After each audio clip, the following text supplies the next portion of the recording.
تبارک و تعالی نے انسانوں کو جب پیدا فرمایا تو انسان کی زندگی کے ساتھ ہی اللہ رب تبارک و تعالی نے آزمائش اور ابتلا کا سلسلہ جاری فرمایا۔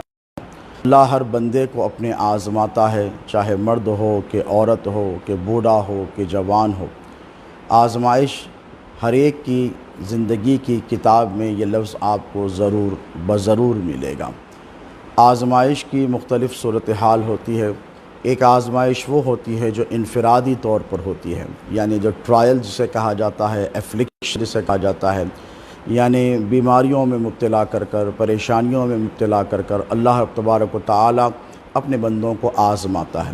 تو یہ آزمائش جو ہوتی ہے بسا اوقات انفرادی ہوتی ہے، انڈیویجولز تک محدود رہتی ہے، یعنی اللہ کسی بندے کو جب آزمانا چاہتا ہے تو ایک واحد شخص کو، ایک انڈیویجول کو آزماتا ہے۔ لیکن یہی آزمائش کبھی اجتماعی شکل بھی اختیار کر جاتی ہے، اور اللہ رب تبارک و تعالیٰ اپنے بندوں کو اجتماعی طور پر آزماتا ہے، یعنی کسی آزمائش میں، کسی بلا میں، کسی وبا میں ساری کی ساری قوم کو، ملت کو، ایک خطے کے رہنے والوں کو مبتلا کر دیتا ہے۔ لیکن کووڈ-19 کا جو معاملہ ہے، یہ جو آزمائش ہے، یہ کسی خاص رنگ و نسل کی آزمائش نہیں دوستو۔ چائنا کی سرزمین سے بتایا جاتا ہے کہ کووڈ-19 کورونا وائرس کا آؤٹ بریک ہوا، ایپیڈیمک تھی، پھر ہوتے رفتہ رفتہ یہ پینڈیمک کی شکل اختیار کر گئی۔ پینڈیمک وہ بیماری ہوتی ہے دوستو جو ساری دنیا کو اپنی لپیٹ میں لے لے، اپنی آغوش میں لے لے۔ WHO جسے ورلڈ ہیلتھ آرگنائزیشن کہا جاتا ہے، اس نے اس بلا کو، اس وبا کو کورونا وائرس کی پینڈیمک ڈکلیئر کیا۔ تو اس کا مطلب یہ ہوا کہ اس کسی خاص خطے یا نسل یا رنگ کے لوگوں کو صرف آزمایا نہیں جا رہا ہے، بلکہ یہاں پر یہ جو آزمائش ہے یہ ساری انسانیت کی آزمائش ہے اور ساری دنیا کی آزمائش ہے۔ دنیا آزمائی جاتی ہے، آزمائی جاتی رہے گی، صبح قیامت تک یہ سلسلہ جاری اور ساری رہے گا۔ دوستو، جو مسلمان ہوتا ہے وہ آزمائشوں میں ثابت قدم رہتا ہے، چونکہ اللہ رب تبارک و تعالیٰ نے مسلمانوں کو وہ بلند مقام، رتبہ اور منصب عطا فرمایا ہے کہ دنیا کی دیگر قومیں مسلمانوں کا مقابلہ اس لیے نہیں کر سکتی کیونکہ اللہ رب تبارک و تعالیٰ نے ارشاد فرمایا کنتم خیر امت اخرجت للناس، کہ میرے محبوب کی یہ جو امت ہے یہ تمام تر امتوں میں سب سے بہترین امت ہے۔ تو جو بہترین ہوتے ہیں ان کے لیے آزمائش بھی بڑی کٹھن ہوتی ہے۔ احادیث مبارکہ اس بات پر دلالت کرتے ہیں، اس امر پر، اس حقیقت پر دال ہیں کہ اللہ رب تبارک و تعالیٰ جب کسی بندے سے خیر کا معاملہ کرنا چاہتا ہے تو اسے آزمائش میں مبتلا فرما دیتا ہے،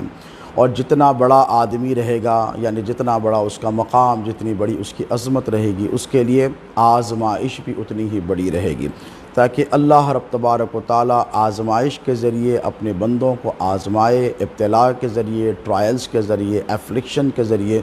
بیماریوں کے ذریعے، خوف کے ذریعے، دہشت کے ذریعے۔ جب پروردگار اپنے کسی بندے کو آزماتا ہے اور کوئی بندہ اس آزمائش میں کامیاب ہو جاتا ہے تو اللہ رب تبارک و تعالیٰ اسے دنیا اور آخرت میں بہترین اجر و ثواب کا مستحق قرار دیتا ہے اور اس پر انعامات اور اکرامات اور نوازشات کی بارش کرتا ہے۔ دوستو، قرآن پاک کی جس آیت کریمہ کی تلاوت کا میں نے شرف حاصل کیا، اللہ رب تبارک و تعالیٰ سورۃ الکہف کی آیت مبارکہ ہے، ارشاد فرماتا ہے الذی خلق الموت والحیات لیبلوکم ایکم احسن عملا، کہ ہم نے موت کو اور زندگی کو تخلیق کیا۔ یقیناً ہر شے کا خالق پروردگار ہے، زندگی کی ایک ایک سانس اسی کی تخلیق کا نتیجہ ہے، وہی خلاق اکبر ہے۔ اس نے ارشاد فرمایا ہے قرآن پاک میں، قرآن مجید میں، کہ ہم نے موت کو تخلیق کیا، پھر زندگی کو تخلیق کیا۔ ہم نے موت اور زندگی کو صرف تخلیق اس لیے کیا تاکہ ہم لوگوں کو آزمائیں۔ کاہے کے لیے آزمایا جائے کہ ان میں سے کون ہے جو اچھے عمل کر دکھائے، یعنی آزمائش کے ساتھ ہی ایک شرط رکھی گئی ہے کہ جو آزمائش میں کامیاب وہی بندہ ہوگا جو آزمائش کی بنیاد پر پینک نہیں ہوگا اور اپنے رب کی بارگاہ کو چھوڑ کر بھاگے گا نہیں، اپنے پروردگار سے ناراضگی کا اظہار نہیں کرے گا،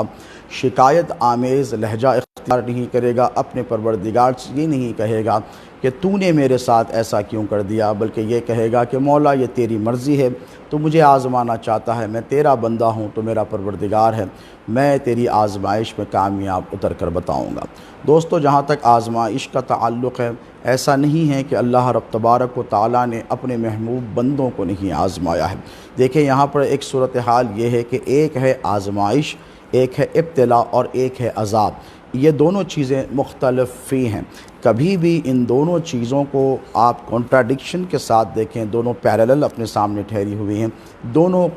خدا گواہ ہے کہ ایک نہیں ہو سکتی، دونوں مختلف ہیں۔ They are both different aspects of a coin. ایک وہ ہے جو آزمائش جو پروردگار بندوں کے ساتھ، حدیث شریف کے الفاظ ہیں کہ جب کسی بندے کے ساتھ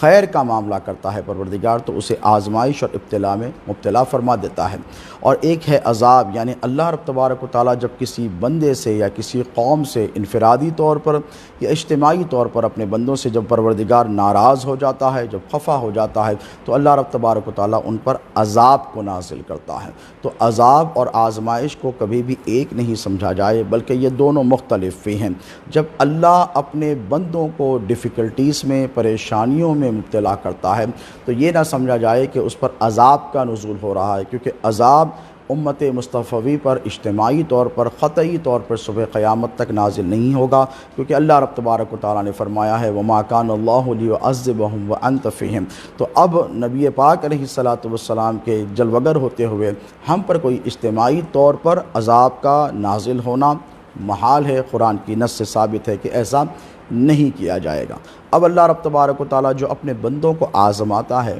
تو جو بندہ اللہ کو زیادہ محبوب ہوتا ہے اللہ رب تبارک و تعالیٰ اسی کو آزماتا ہے۔